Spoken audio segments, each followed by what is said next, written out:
皆さん、また来てくださってありがとうございます。こちらはマンハッタンニューヨーク日曜日の午後です。ということでね、今日もね、朝からね、しんしんと雪が降ってて、なんかね、すごい綺麗なんですよ。なんかふわっとした雪で。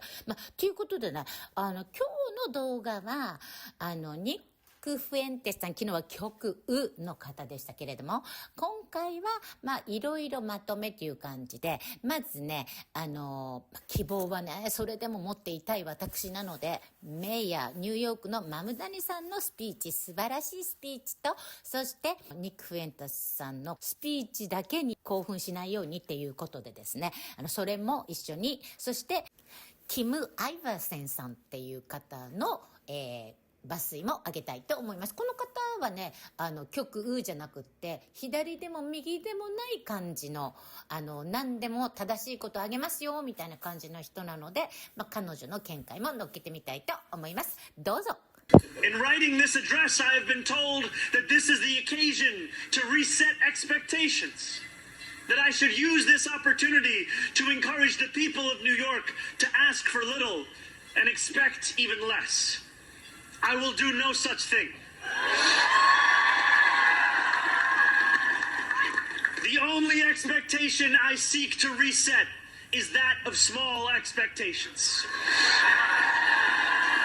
Beginning today, we will govern expansively and audaciously. We may not always succeed, but never will we be accused of lacking the courage to try. To those who insist that the era of big government is over, hear me when I say this. No longer will City Hall hesitate to use its power to improve New Yorkers' lives. For too long, we have turned to the private sector for greatness while accepting mediocrity from those who serve the public. I cannot blame anyone who has come to question the role of government, whose faith in democracy has been eroded by decades of apathy. We will restore that trust by walking a different path. One where government is no longer solely the final recourse for those struggling. One where excellence is no longer the exception. We expect greatness from the cooks wielding 1,000 spices, from those who stride out onto our Broadway stages, and from our starting point guard at Madison Square Garden. Hell yeah. I welcome the change. For too long, those fluent in the good grammar of civility have deployed decorum to mask agendas of cruelty. Many of these people have been betrayed by the established order. But in our administration, their needs will be met. Their hopes and dreams and interests will be reflected transparently in government. They will shape our future. And if for too long these communities have existed as distinct from one another, we will draw this city closer together. We will replace the frigidity of rugged individualism with the warmth of collectivism. If our campaign demonstrated that the people of New York yearn for solidarity, then let this government foster it. We'll answer to all New Yorkers, not to any billionaire or oligarch who thinks they can buy our democracy. We will govern without shame and insecurity, making no apology for what we believe. I was elected as a democratic socialist, and I will govern as a democratic socialist.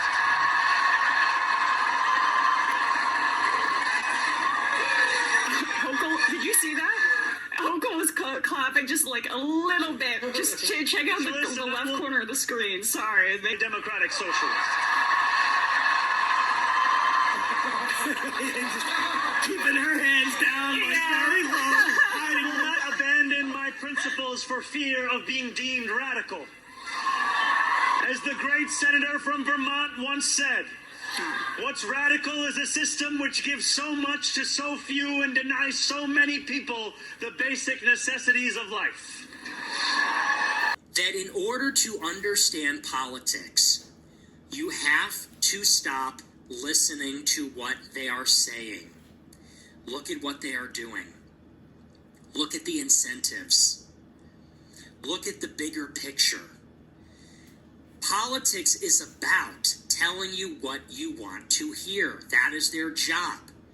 They want something from you. They want your vote To get it from you, which is free, they tell you what you want to hear. And it is free to tell you what you want to hear.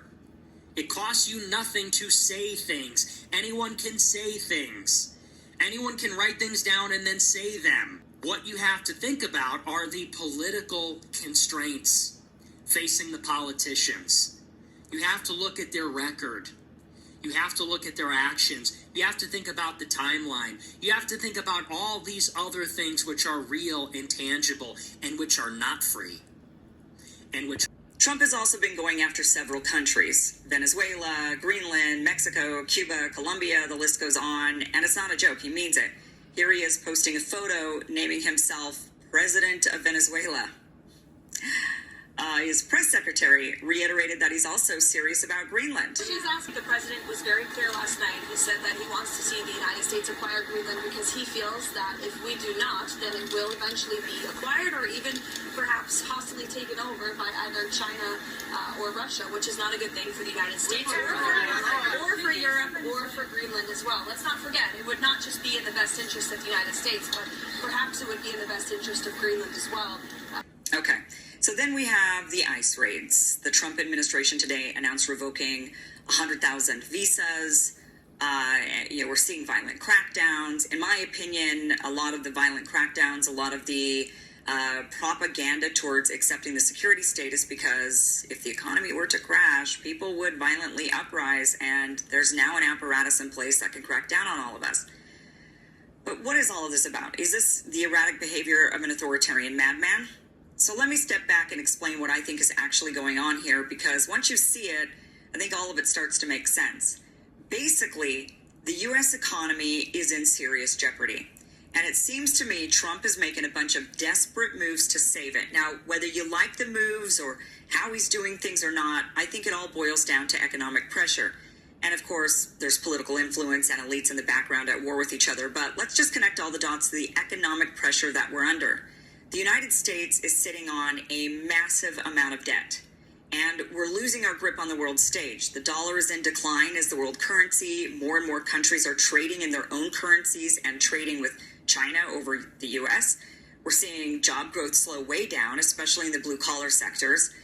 We have few jobs, high inflation, high debt, and with interest rates high, the government's interest payments are exploding. And there have been a lot of signs that we're headed for a world of hurt, maybe sooner than later. And that's why I think Trump is hammering the Federal Reserve to lower rates. Not because he doesn't think that lowering rates will cause inflation. I think he understands that because it would, and we already have a lot of inflation. But I think from his point of view, keeping rates high for too long risks something breaking. Lowering rates definitely don't solve the problem, but they maybe buy some time. And right now, buying time, I think, is what he's after.